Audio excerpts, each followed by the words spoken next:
Ponto de Vista. Apoio Grupo Mendes.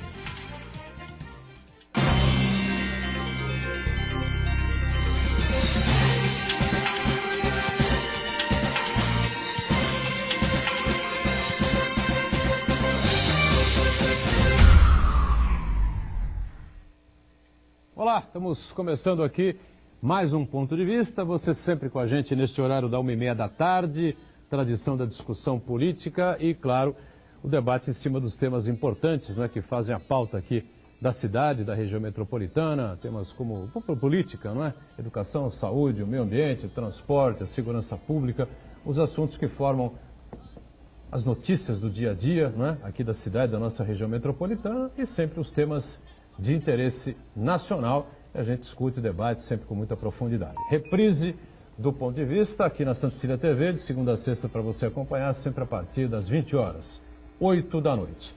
Com a gente nesta edição, o professor Iberê Cirna, especialista em marketing político, que colabora com a gente nesta quarta-feira. Tudo bem por aí, Iberê? Tudo, é um prazer sempre estar na companhia de vocês aqui. E aqui com a gente também o cientista político, o nosso Fernando Chagas, atento aí às questões da cidade, da região e do país. Tudo bem, Chagas? Prazer revê-lo. Tudo bem, um abraço a todos, em especial aos telespectadores, né? Não sei se o Iberê vai concordar, nós já discutimos muito isso, acho que já discuti até com o Santana, né? No Brasil se fala muito que as instituições funcionam, né? Elas podem funcionar, mas não funcionam adequadamente.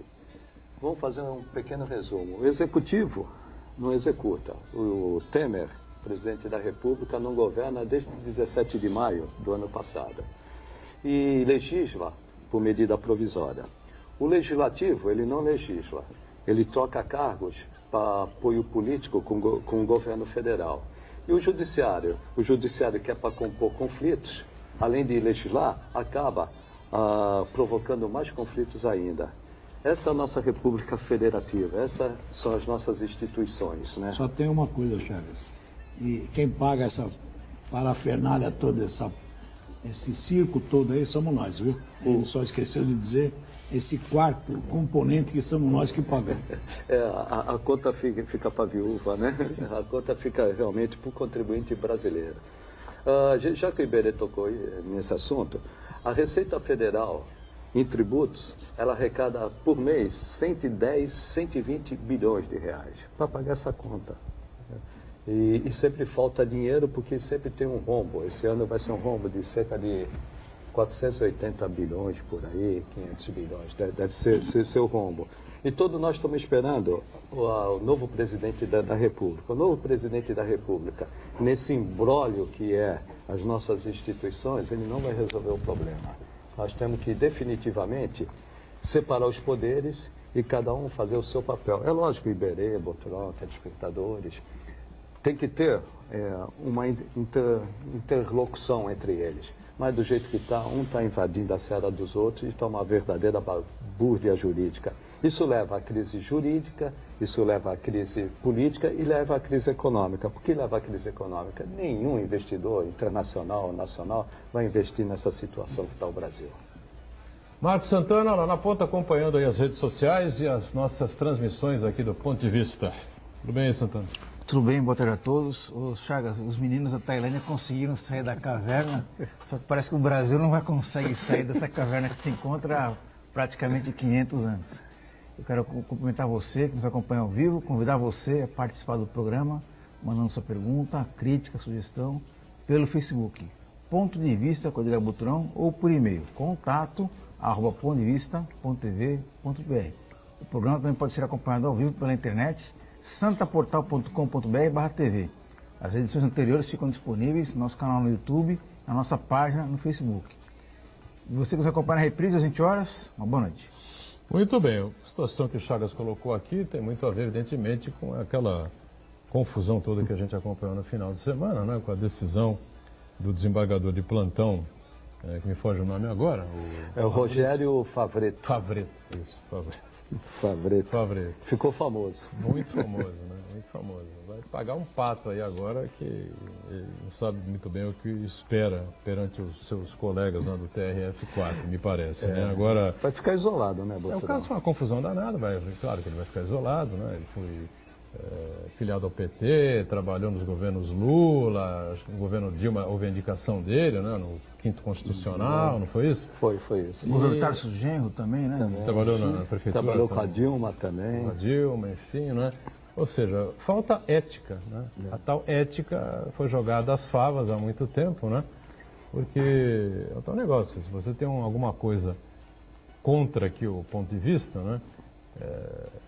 Como é que vai o Iberê, o Chagas, enfim, os nossos colaboradores aqui atuar para defender o programa ou para... Estão absolutamente ligados aqui conosco, fazem parte do programa junto com a gente, enfim, né? Estão sempre aqui. É uma coisa, o cara foi filiado ao PT 20 anos. Trabalhou com esse pessoal todo, Zé Dirceu, Tarso Genro, Lula, Dilma, enfim. E aí...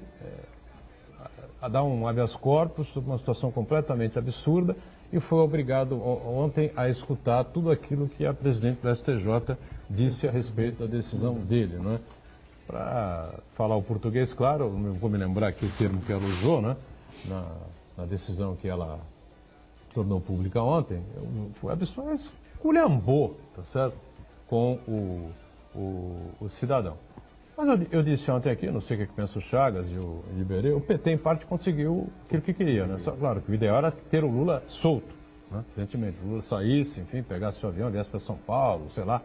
Depois seria caçada... Gravava alguns programas. Sim, qualquer coisa desse tipo aí. Mas conseguiu recolocar o ex-presidente na mídia de novo, não é? E levantar outra vez a tese, né? E a discussão em cima da perseguição política. Concorda com isso, Iberê? Concordo. Eu acho que, primeiro, vamos pensar no Favretto.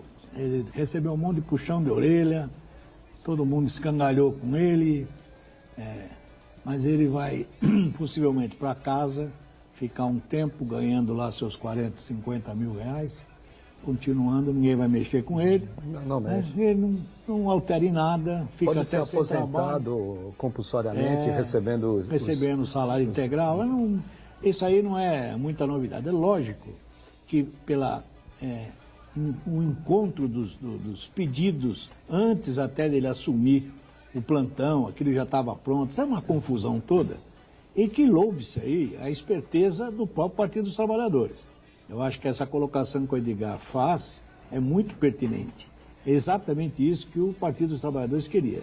Trazer novamente à baila a discussão, veio a mídia, tinha churrasco preparado, todo mundo discursou, é jurista falando de um lado, é jurista falando de outro, a expectativa que agora vai para o Supremo, vai para o Superior, volta, e aí nós vamos nessa discussão toda, que me parece é que antes desse processo estava mais ou menos serena a prisão do ex-presidente Lula, né? Só tinha lá alguns destaques do PT batendo seu queixo aí por tudo quanto é lado, dizendo que é ilegal, né? Até a própria militância um pouco mais calma, porque não tinha muito o que fazer. Então, de alguma forma, conseguiram reanimar um defunto que existia lá, que era a prisão definitiva do ex-presidente. Então, voltou. Como o Brasil é o país dos recursos, né? Eu não sou da área do direito, entendo muito pouco, mas tenho acompanhado, assim, os níveis recursais do Brasil ainda não foram esgotados, até para a ideia do presidente, estar preso ou não. E é gozado que a cada pedido as interpretações se alteram. Não, mas olha, pensando bem, eu não vi a vírgula, eu vi a vírgula. E nós ficamos aqui que nem um monte de palhaço olhando a decisão que eles querem tomar. Agora, imagine isso, esta incerteza, e o Chagas acaba de colocar, essa incerteza, essa insegurança jurídica, porque não se sabe o que vai acontecer, depende do humor de cada ministro, de cada jurista. E nós estamos... Aí, assim, quem é que lá fora vai pegar o seu rico dinheirinho, a sua empresa e investir neste país? Sem nenhuma segurança para absolutamente nada. Isto provoca o quê? Você que está aí desempregado, que a gente torce para a economia reaja, que a gente possa oferecer emprego, ativar um pouco a economia, lamentavelmente não vai ser por este caminho. Pela própria insegurança, nós vamos continuar patinando com 15 milhões de desempregados e a economia cada vez mais desastrosa. Foi a indignação demonstrada ontem pelo Rogério Santos aqui no programa, secretário de governo aqui da Prefeitura de Santos, que até se atropelou e acabou esquecendo aí do 5º Constitucional, enfim, e por essa situação, né? Não é questão de ser o Lula, de ser o Pedro, o Paulo, o João ou o Manuel. É questão de você não causar mais confusão, mais problema, mais insegurança no país e que isso respingue mais um pouco na economia, o que dificulta ainda mais a vida das prefeituras, né? Que, como o Chagas tem larga experiência no assunto, né? Sabe que a situação é grave, né? A situação no aspecto econômico e financeiro, principalmente das prefeituras, é muito grave. E a tendência é piorar nessa insegurança jurídica, como falou o Iberê. O ponto desse caso, que deixou o mundo jurídico perplexo, é que teve apenas um viés político. A intenção era realmente provocar uma situação, como o professor Iberê falou, que o PT ativasse a sua militância e o nome do Lula, ora solto, ora preso, ora solto, criando essa dúvida, voltava às manchetes, como voltou. Pelo lado jurídico, o que eu vejo foi realmente uma atitude insana, mas mesmo sendo insana, eles sabiam que iam provocar isso e conseguiram o seu objetivo. Do outro lado, acredito que juridicamente eles vão obrigar o STF a endurecer a situação, porque quem saiu bastante machucado nessa situação foi o judiciário. Agora, tudo isso ocorre, no meu modo de entender, isso eu já discuti muito com o Boturão, porque lá em cima está dando um exemplo. O seu Gilmar Mendes, ele solta todo mundo contra a decisão menos o Arthur Parada Próstata. Não soltou o Arthur Parada Próstata. É que talvez ele não pertença a um grupo ou outro grupo, né? Tem dois grupos que o Gilmar Mendes gosta de soltar. Quem não pertence a esse grupo continua na cadeia. Mas toda vez que o Gilmar Mendes toma uma posição contrária ao colegiado, contra a decisão do plenário do STF, não importa que seja 6-5, há uma decisão, ou muda essa decisão, ou cumpre-se essa decisão. Embaixo o pessoal também resolveu. Eu não vou respeitar, só para concluir isso, eu não vou respeitar o que a 8ª turma do Tribunal Regional Federal, da 4ª Região, decidiu. Eu vou desrespeitar, sim, vou desrespeitar e quero ver acontecer alguma coisa comigo, já que lá em cima o Gilmar Mendes faz o mesmo. Ele dá o exemplo, eu estou seguindo o exemplo dele. E repito, o judiciário, que é para compor conflitos, acaba provocando mais conflitos. E voltando à parte financeira, só para encerrar, né? Não há investimento no país, não havendo investimento no país, não há crescimento. Não havendo crescimento, o poder público vai quebrar junto, como está quebrando as empresas. Diga, Chagas, você observou muito bem a ação política do desembargador de plantão, mas por outro lado também surpreendeu muita gente a verdadeira força-tarefa relâmpago em reação à decisão atabalhoada do Favretto, né? A começar pelo juiz Sérgio Moro, que estava em férias, ele foi contrário à decisão de um desembargador, questiona-se a decisão em si, mas ele deveria acatar a decisão. Ele entrou no circuito, ele fez uma ação... Há controvérsias, né? Há controvérsias. Há uma reportagem do jornal O Globo que relata justamente toda a articulação que o Sérgio Moro fez.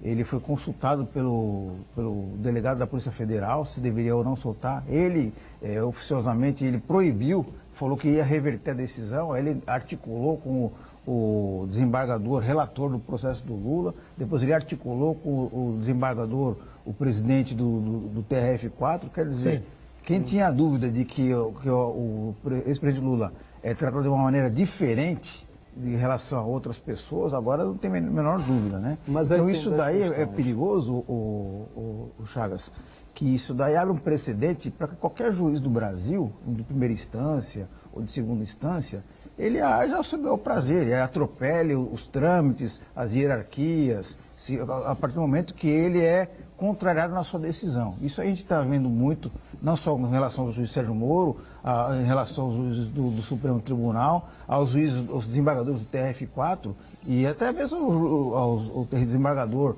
do Rio de Janeiro também, quando ele é contrariado, ele também tenta juiz, isso, né, de chicanas jurídicas aí, quando o juiz ele é contrariado, ele acaba adotando uma postura completamente ao arrepio da lei. Então isso é muito perigoso, porque isso aí contamina todo o Poder Judiciário. Então aí no caso não é prejudica o presidente Lula em si, mas pode prejudicar qualquer cidadão que se sentir perseguido por um juiz. Na postura da presidente do STJ, que na verdade ela defendeu a atuação do juiz Sérgio Moro, né? Contrariamente ao acato do habeas corpus por parte desse desembargador de plantão. Agora, no plano político, o judiciário está politizado. Como o que você falou só corrobora com o que eu tinha falado anteriormente. Quando o Gilmar Mendes solta todo mundo, quando o Lewandowski, contra a Constituição, flagrantemente contra a Constituição, separa o impeachment da inelegibilidade da ex-presidente Dilma por 8 anos, mostra que o Brasil não está agindo politicamente, o judiciário não está agindo politicamente, e está agindo, sim, não está agindo juridicamente, mas politicamente. No caso do Sérgio Moro, eu também não tenho dúvida, ele agiu politicamente, era um ato político e o judiciário está politizado. Porém, mesmo de férias, aí juridicamente, ele foi a autoridade coatora. O erro foi dos advogados, que colocaram o Sérgio Moro como a autoridade coatora. Mas ele articulou com a Polícia Federal. Articulou. A Polícia Federal já entrou no circuito, é outro poder. Eu só corrobora com o que eu estou falando. O judiciário ele está politizado, isso é uma coisa. Agora, o erro foram dos 3 patetas que puseram a coautoria, 3 patetas mesmo, que em termos jurídicos foi uma pataquada. Politicamente alcançou seu objetivo, isso eu não discuto. O Sérgio Moro agiu politicamente, o judiciário está agindo politicamente, está agindo politicamente. Agora, puseram a autoridade coatora, o Sérgio Moro, e deram 5 dias para ele se manifestar. Ele se manifestou nos autos. E quando há isso juridicamente, você pode muito discutir, mas tem fundamento jurídico. Quando uma ordem é manifestamente ilegal e inconstitucional, você pode contrariar o que eu entendi, de ofício. Agora, deixa eu fazer decisão da presidente do STJ. Né? Então, deixa eu fazer uma colocação. Não sei se o telespectador tem a mesma sensação que eu tenho. Eu sou absolutamente ignorante em toda a área do direito. Eu não entendo absolutamente nada. A minha preocupação qual é? Primeiro, o crime em si, a discussão daquilo do ilícito praticado, não vem mais a discussão, gente. Nós estamos discutindo política. Quer dizer, o indivíduo hoje está se discutindo assim, mas roubou, não roubou? Qual é o crime? O crime foi tipificado, foi lá mostrado por provas, foi julgado por um tribunal formal, legal. Ninguém discute mais isso. Verdade, e nós estamos discutindo política. Não, o senhor é da esquerda, o senhor é da direita. Tem razão. Então, o que surpreendeu, o Santana bate muito assusta. nessa tecla, e tem uma certa razão quando diz isso, né? Que tocaram o pé no acelerador para acelerar o processo do Lula, para que ele realmente não fosse candidato. Mas, enfim, o PT resiste, né? Sem dúvida. A essa situação. Agora, a pergunta que eu coloco é a seguinte: o PT vai com isso até quando? Vai até a eleição. Mas vai sozinho, então? Vai sozinho. Mas porque as candidaturas mais à esquerda, por exemplo, o Boulos continua candidato, vai continuar candidato. A Manuela Dávila, pelo PCdoB, será candidata também. Né? Então, o PT vai sozinho até numa tentativa suicida. Existe um erro. Suicida que eu digo é o seguinte, não digo tentativa presidencial, porque eu acho que o PT tem condições de sozinho chegar ao segundo turno, até sem Lula, né? Porque ele tem 35% das intenções de voto, né? Se ele conseguir repassar 20% do que ele tem para o candidato dele, o candidato vai estar no segundo turno. Agora, o que eu digo é o seguinte, e as outras articulações? Governos estaduais, bancadas do Congresso, Senado, enfim. A preocupação é que existe aí uma afronta fantástica à democracia. Aquilo que todo mundo enche a veia do pescoço para dizer da democracia. Qual é a independência dos textos? Gente, vamos pegar a origem democrática. Eu não posso ter o 5º constitucional em vigor.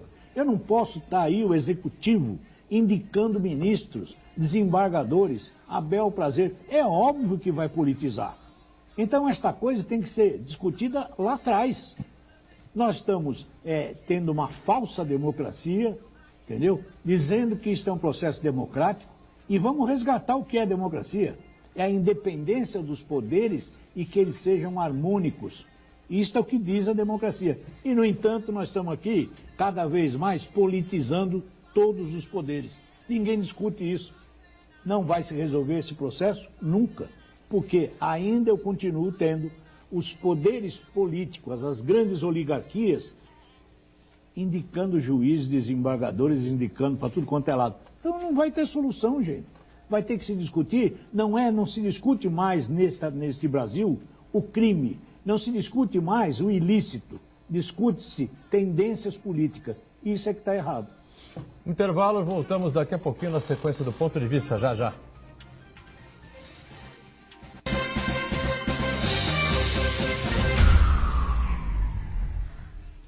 Existe um lugar em Santos onde você encontra os empreendimentos mais fascinantes da região. Um lugar amplo, aconchegante, feito para oferecer o melhor atendimento para você. Um lugar que reúne as melhores opções residenciais e comerciais nos bairros mais nobres de Santos. Um lugar que a gente nem precisava dizer, porque você já sabe. Central de Vendas Grupo Mendes, Rua Guaiaó 55, Aparecida. Venha fechar um bom negócio para abrir as portas do seu novo lugar. A Unisanta vai realizar o 10º Congresso Brasileiro de Iniciação Científica, COBRIC, dias 25 e 26 de outubro. Criado com o objetivo de despertar vocação na área da pesquisa e estimular a produção científica de alunos de ensino médio e graduação em qualquer área do conhecimento. Inscrições gratuitas e trabalhos científicos até 25 de setembro pelo site www.unisanta.br/cobric. Universidade Santa Cecília, primeira da Baixada em ranking mundial sobre excelência de pesquisas. O livro das arquibancadas, a Presidência 2002 de Marcelo Teixeira, está à venda na Unisanta com preço promocional de lançamento. A obra indispensável para os amantes do futebol e do Santos Futebol Clube pode ser adquirida no Centro de Atendimento Integrado, na Rua Oswaldo Cruz, número 300, das 8 da manhã às 8 da noite, de segunda a sexta, e aos sábados, das 9 às 11 da manhã. Se você quiser, pode pedir pelo e-mail tesouraria@unisanta.br e receba por Sedex, ou nas livrarias Nobel, Martins Fontes e Realejo em Santos. Das arquibancadas, a Presidência 2002 de Marcelo Teixeira. Adquira o seu agora mesmo.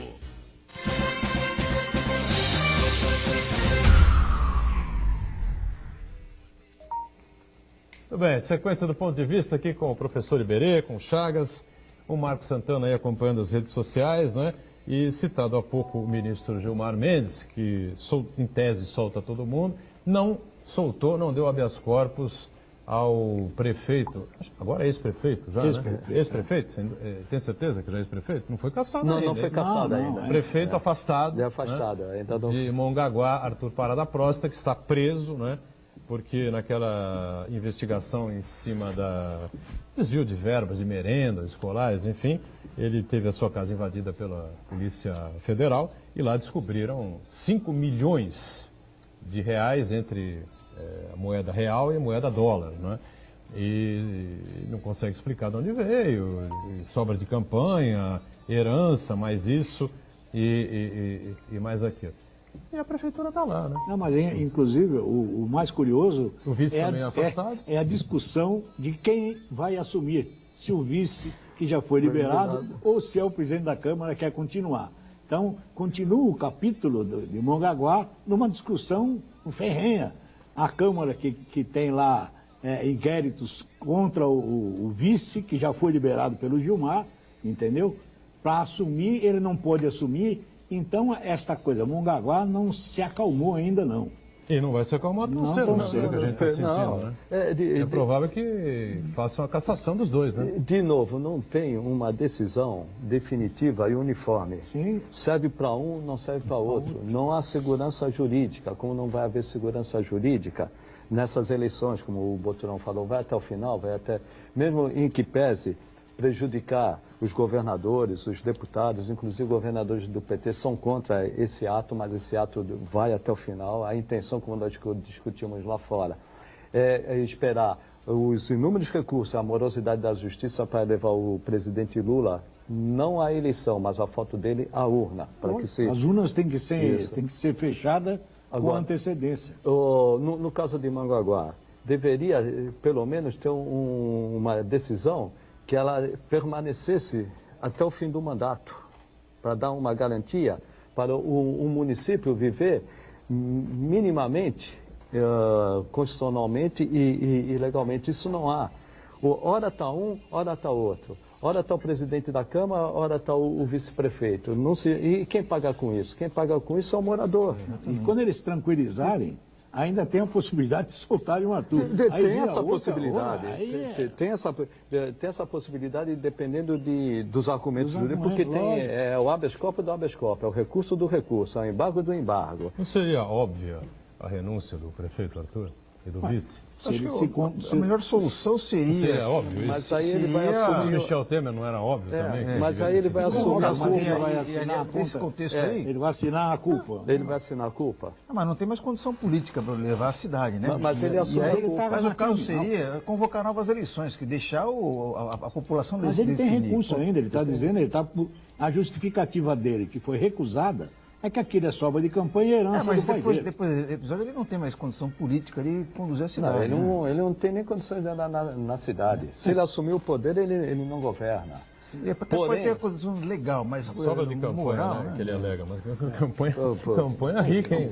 Meu Deus do céu. Mas nós já tivemos lá com o Paulo Wiazowski também, que ganhou a eleição e não levou.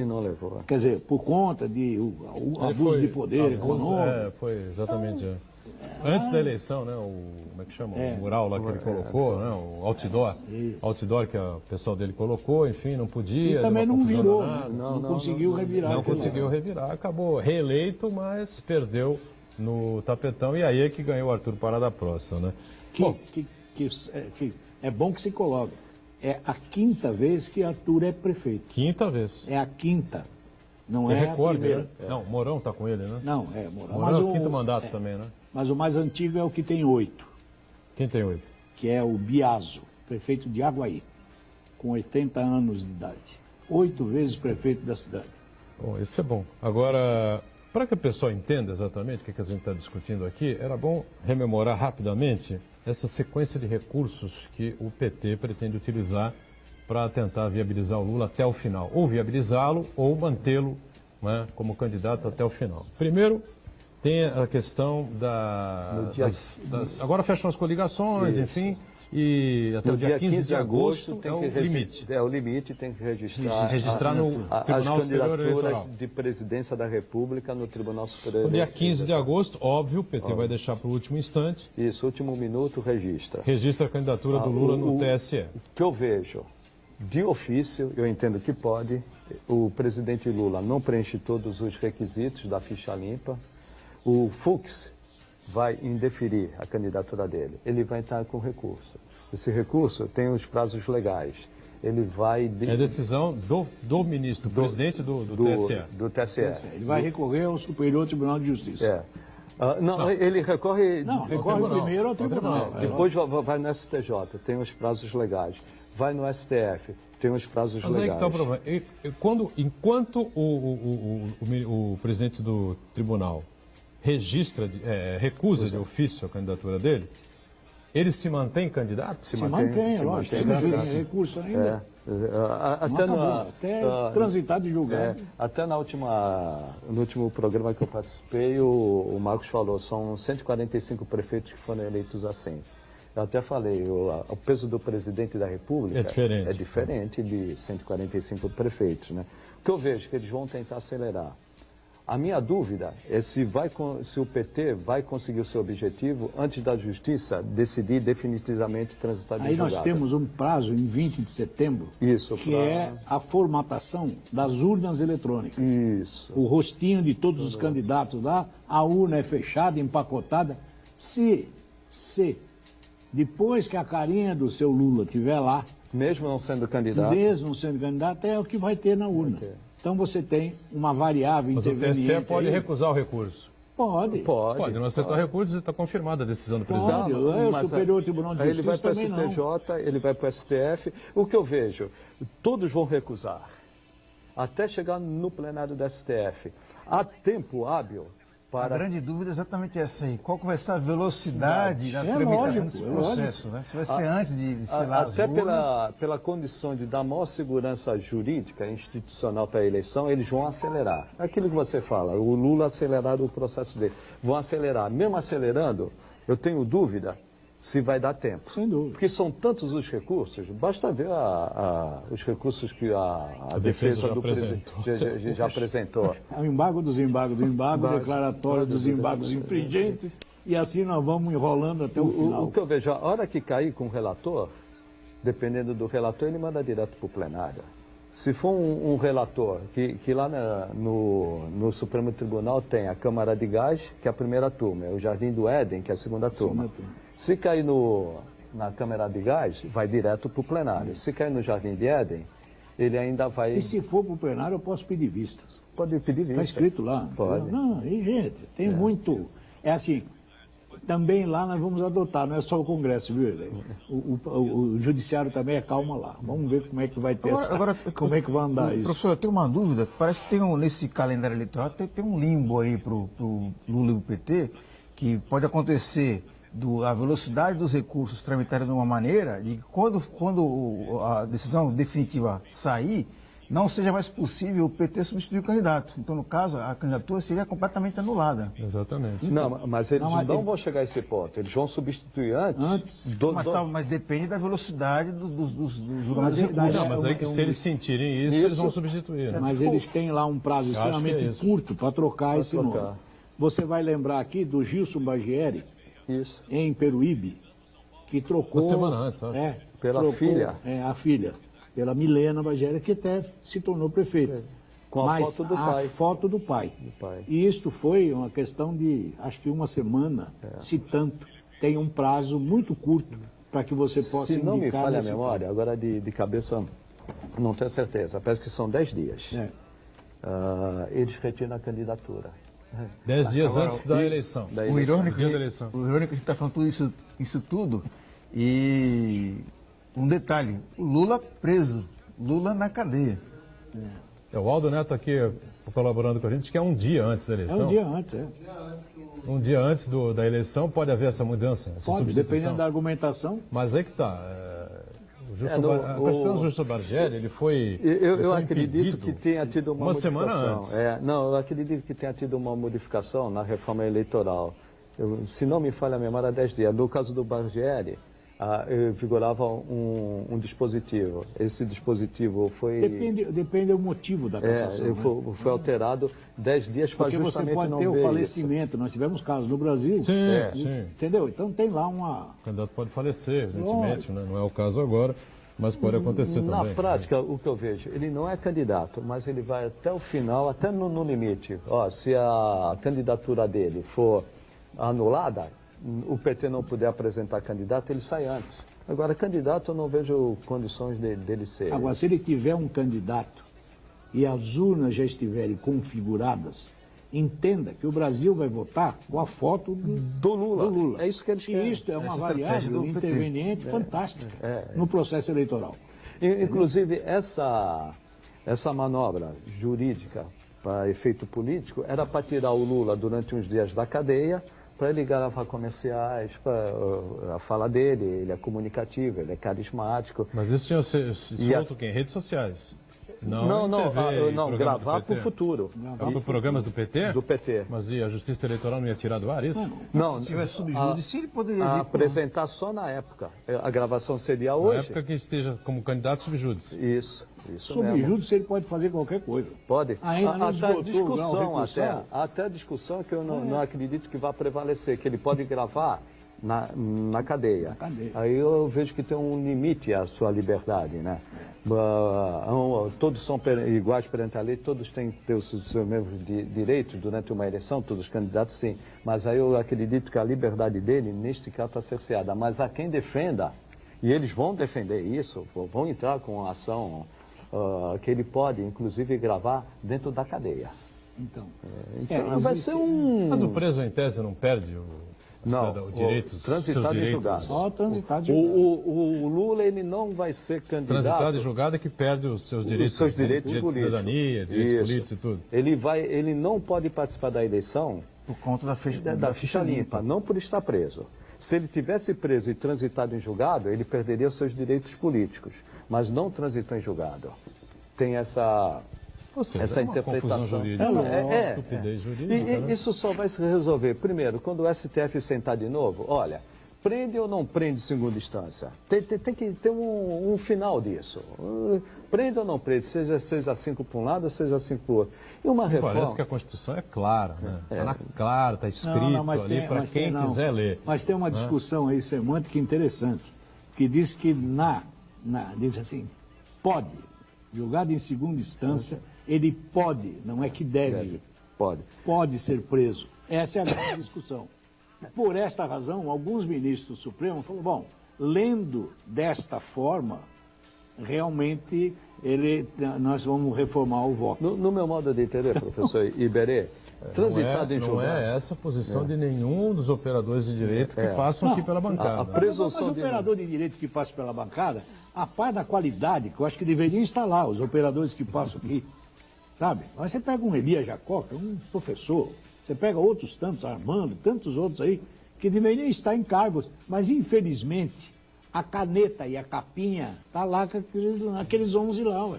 Não tem culpa. A presunção de inocência, pelo aspecto jurídico, posso estar totalmente errado. Eu entendo que ela só termina quando o último recurso for julgado no STF.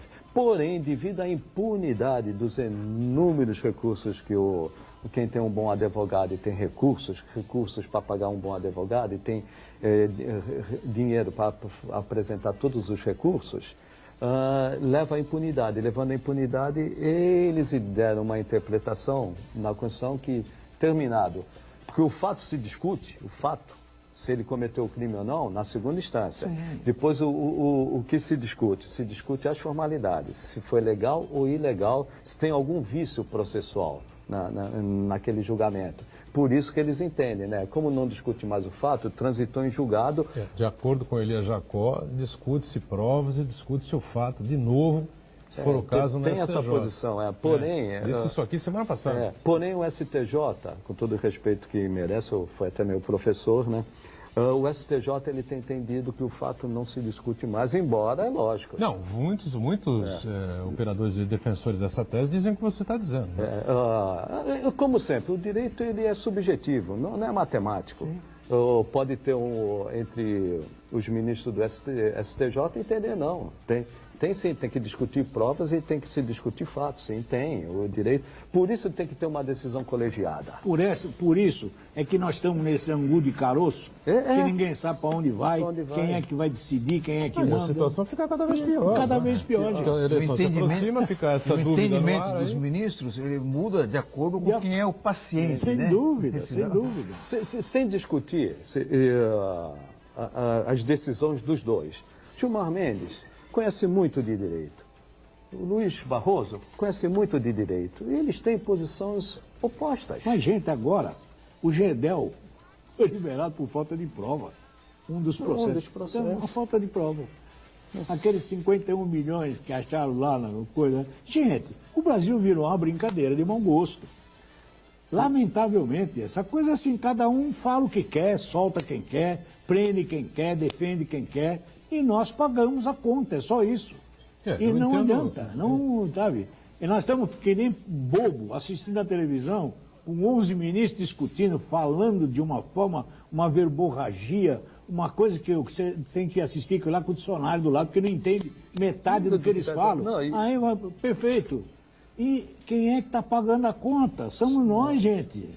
Essa é a brincadeira do Brasil. O que nós estamos discutindo aqui, o eleitor, ele quer saber quem tem condições de governar o país. Nós não estamos discutindo o programa de A, B, C, D. Nós estamos discutindo a judicialização da política e a politização da justiça. É isso, e que está interferindo. O presidente Lula está preso. Em todas as pesquisas ele aparece com o percentual acima de 30% das intenções de voto. Quer dizer, é uma coisa realmente impressionante. O recall do período em que ele foi presidente da República prevalece nessa discussão política e pré-eleitoral. E mesmo preso, aquelas pessoas que foram beneficiadas no aspecto social no período do presidente Lula, eles não querem discutir se o Lula está preso.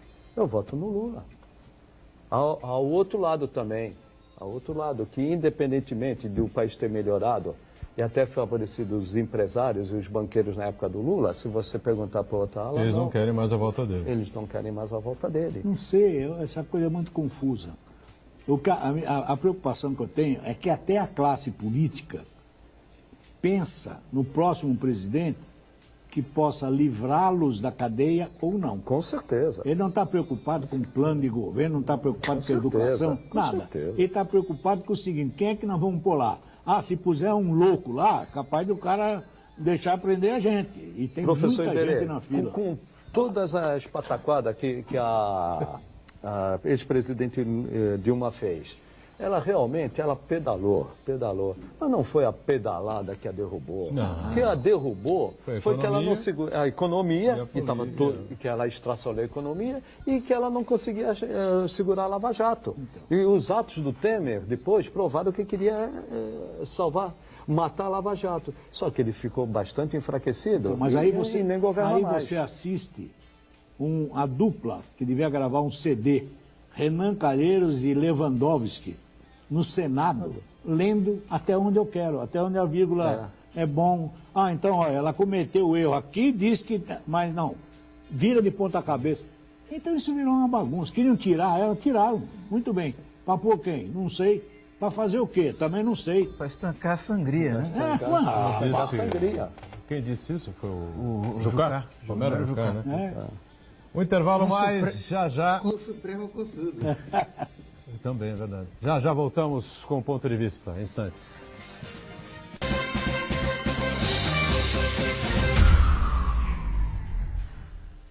Existe um lugar em Santos onde você encontra os empreendimentos mais fascinantes da região. Um lugar amplo, aconchegante, feito para oferecer o melhor atendimento para você. Um lugar que reúne as melhores opções residenciais e comerciais nos bairros mais nobres de Santos. Um lugar que a gente nem precisava dizer, porque você já sabe. Central de Vendas Grupo Mendes, Rua Guaiaó 55, Aparecida. Venha fechar um bom negócio para abrir as portas do seu novo lugar.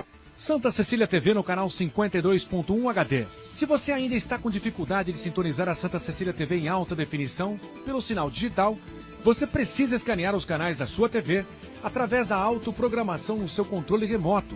É bem simples e você sintoniza os nossos programas com qualidade digital de imagem e som sem pagar nada por isso. Santa Cecília TV 52.1. Escaneie e sintonize a maior programação regional da sua TV em alta definição. Se você é estudante de pós-graduação da Unisanta ou de qualquer outra universidade, participe do 7º Encontro Nacional de Pós-Graduação, dias 9 e 10 de novembro. Apresentação de trabalhos em painéis e orais, visando uma evolução dos temas para submissão em revistas científicas. As inscrições são gratuitas até 28 de setembro pelo site www.unisanta.br/ENPG. Informe-se também sobre os mini-cursos. Universidade Santa Cecília, primeira da Baixada em ranking mundial sobre excelência de pesquisas. Há 58 anos, promovendo transformação social e conhecimento científico.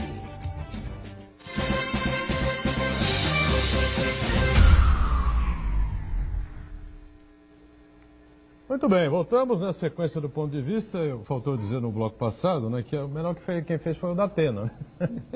O Datena saiu da TV, a audiência simplesmente foi ao chão, né, desabou completamente, escangalhou toda a articulação feita pela Bandeirantes ao domingo à tarde, né, com a saída dele do programa. Caiu também a audiência do programa diário policial que ele apresenta com toda a competência, né, que ele cabe. A gente já disse isso aqui várias vezes, né, Datena é um excepcional comunicador, não há dúvida nenhuma com relação a isso, embora eu não tenha nenhum apreço por aquele tipo de programa que ele faz, né.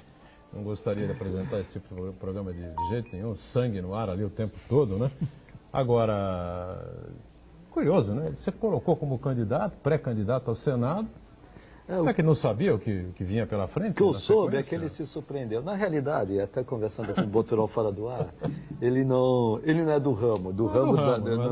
Excelente comunicador. Não gosto do tipo de programa que ele faz, mas tem audiência, é um excelente comunicador. Ganha muito, até estranhei ele deixar o que ele ganha na política. A política, honestamente, não se ganha o que ele ganha 10%, na TV. Não, eu gostei do honesto também. Eu gostei.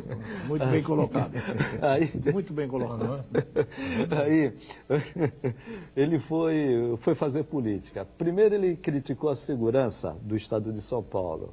Logicamente, o governador Geraldo Alckmin não gostou. Aí ele gravou um vídeo defendendo o governador Geraldo Alckmin. Aí o DEM não gostou. Aí ele chutou tudo, né? Eu vou voltar para a televisão, que é mais fácil do que fazer política, eu não dependo disso, né? Então foi um breve episódio da Atena. O da Atena quem não é do ramo sente isso. Ele é um pouco estabanado mesmo, né? Na hora que nós já tivemos bate para todo lado, atira, critica, depois ele fala que não foi aquilo que ele quis dizer e tal. Só que na política, como candidato, se você diz, está dito. Está dito. Né? Nós já tivemos esses exemplos com Tony Emílio de Moraes, com Silvio Santos, com um monte de... Quem pôr a cara lá?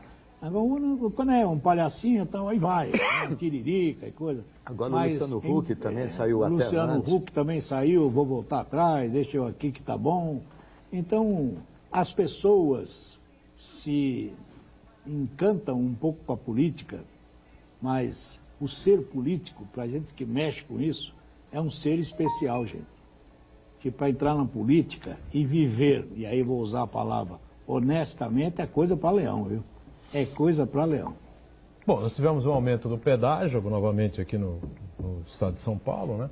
O pessoal continua reclamando, a Ecovias continua atrapalhando e dificultando a vida de quem desce a serra no feriado, no final de semana, enfim, né? No outro domingo, não foi nesse, no domingo anterior, eu vinha de São Paulo, vinha do interior e, para variar, peguei a Imigrantes fechada, subindo, não sei exatamente porquê, e fui obrigado a descer pela Via Anchieta. Por sorte não tinha muito trânsito, né? Poucos ônibus, poucos caminhões, enfim, acabou que a descida foi mais ou menos que tranquila, embora não haja comparação, né, entre uma pista e outra. A Anchieta é uma estrada magnífica, com visual maravilhoso, especialmente durante o dia, claro, né? Mas é uma estrada superada, né? Uma estrada perigosa, enfim. Você vem pela Imigrantes, nos túneis, vem sossegado, tranquilo, só controlando a velocidade. Né? Uma descida rápida, sossegada, beleza, não é fácil, enquanto que ficam essas pistas liberadas só para quem sobe. Mas o pedágio continua aumentando, não tem como, né? O contrato com a Ecovias o contrato tem que ser respeitado. Aí fala um pouco o meu lado, né, de ex-chefe de orçamento da Prefeitura de Santos, né? O contrato, ele tem um equilíbrio econômico-financeiro celebrado lá no início e que tem que ser mantido. É lógico que o usuário ele vai reclamar do serviço, tem ou não qualidade, e na Imigrantes tem qualidade do serviço, ele vai reclamar do pedágio. Porém, o pedágio que ele está sendo aumentado ano a ano, né, ele visa justamente isso, manter o equilíbrio econômico e financeiro entre o custo e o lucro, que tem que ter lucro, uma concessão tem que ter lucro, entre o custo e o lucro que a concessionária tem. E resulta nisso. Pode se contestar? Pode se contestar. Pode fazer uma auditoria, uma perícia? Pode. Porém, até hoje, em nenhum momento se foi contestado definitivamente que houve uma superestimativa da tarifa. As avaliações que foram feitas sempre mostraram que o contrato, conforme rege desde a sua formatação, desde a sua assinatura, ele mantém o equilíbrio econômico-financeiro. O Estado concedeu para a Ecovias o sistema Anchieta Imigrantes, tem um custo, tem um lucro e tem que isso ser provado. E muita gente contesta, mas até hoje não provou definitivamente que foge do equilíbrio econômico-financeiro e tendo uma superestimativa desses valores. Olha, uma das balsas que faz a travessia de veículos entre Santos e Guarujá chocou-se contra um dos atracadores da Dersa, na manhã de hoje, tá certo? Foi do lado de Santos que isso aconteceu, e 10 veículos acabaram colidindo, né, entre si.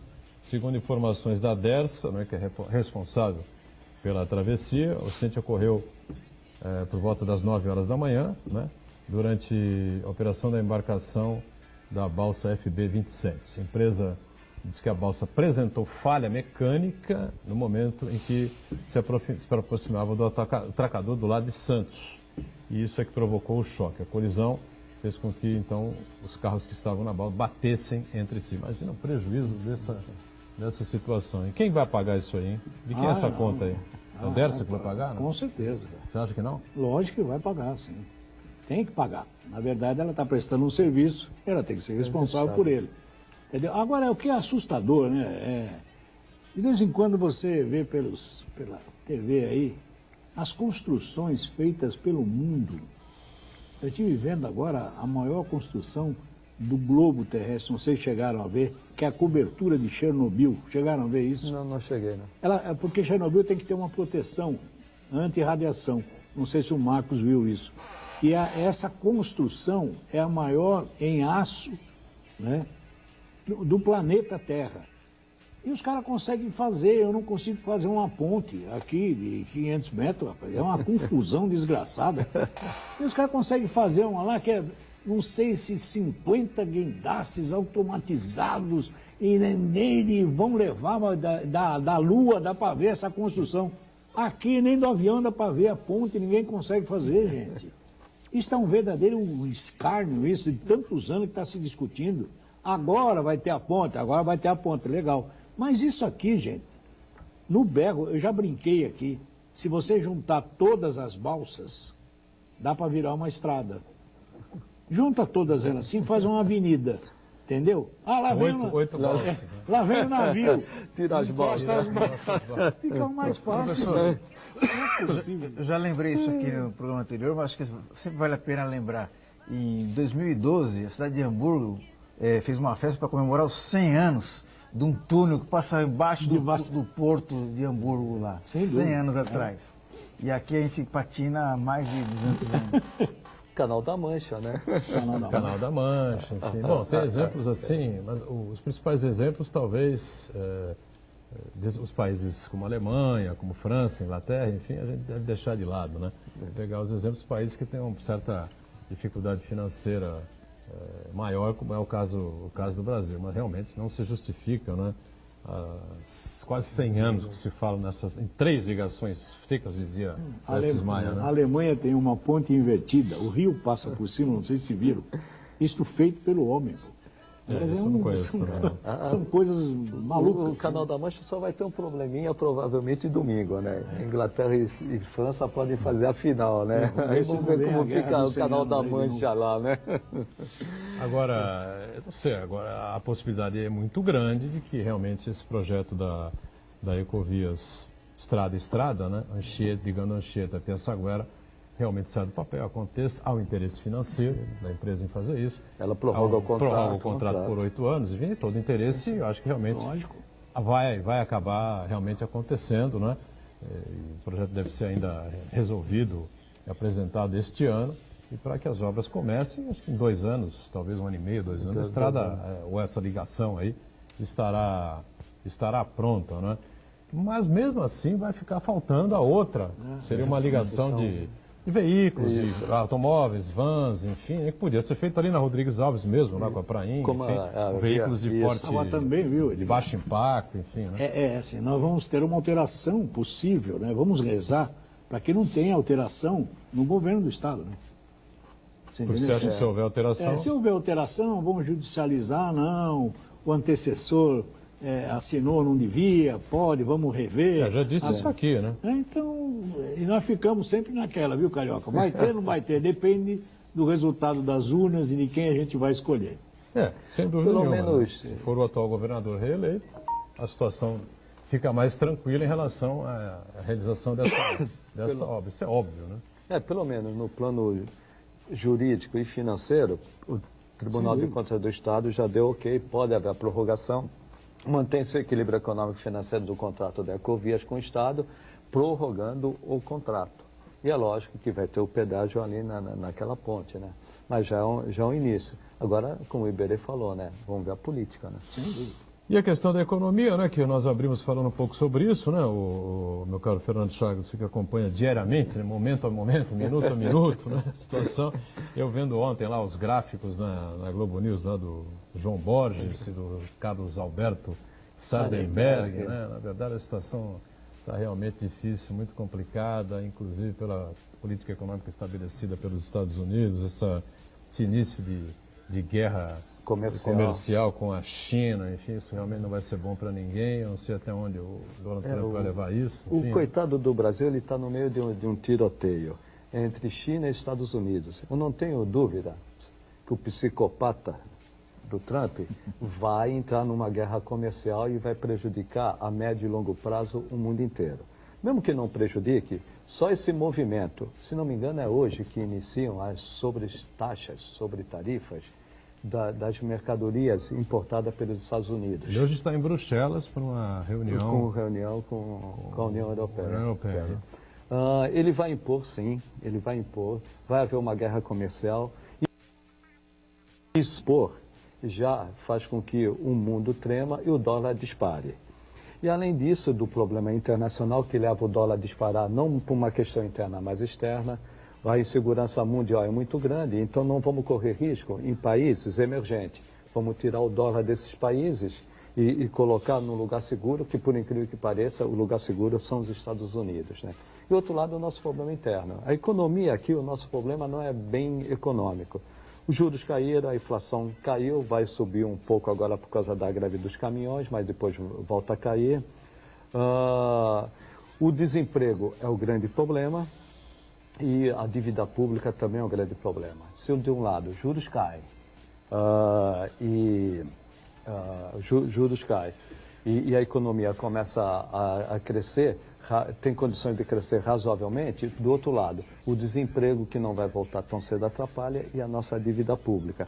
Mas tirando esse lado econômico, de cair taxa de juros e de cair inflação, o que prejudica a política econômica do Brasil é a política. Enquanto a gente não decidir nas urnas qual o rumo do país, nós vamos continuar nessa situação. E durante esse processo eleitoral, se for um governo reformista, o Brasil vai ter uma baixa de dólar e aumento das bolsas. Se liderar como estão liderando os presidenciáveis não reformistas, o dólar dispara e as ações caem. Esse é o panorama do Brasil. E eu não vejo no ano que vem, mesmo com o novo presidente, se não resolver esse problema de desemprego que não vai resolver com facilidade, com a dívida pública que também não vai resolver com facilidade, eu não vejo ainda o Brasil crescendo no ano que vem. Você não vê nem proposta dos candidatos. Não tem proposta. Como é que vai se discutir isso em 35 dias? Fala a verdade. Não vai discutir, não vão tocar nos pontos básicos. Tem um aí que vive querendo se esconder, né? Que só fala de segurança pública, do prenda, do arrebenta e tal, que isso, que põe na cadeia, que pá, que não sei o quê.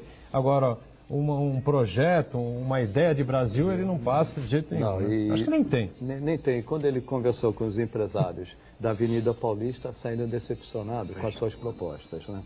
O problema todo é esse. Nós temos uma dívida pública muito grande, o desemprego que não vai se recuperar, não temos proposta. O PIB, o PIB, o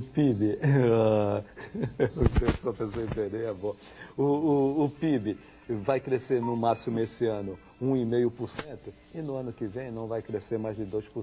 Isso não é suficiente para recuperar a economia brasileira. Estamos fechando então o nosso ponto de vista, agradecendo sempre aqui ao Iberê, participando conosco, colaborando com a gente, o Chagas, Marcos Santana sempre aqui acompanhando as redes sociais, a gente com você de segunda a sexta, no ponto de vista ao vivo, 1h30 da tarde, a nossa reprise aqui na Santa Cecília TV, às 8 da noite. Valeu, gente. Obrigado.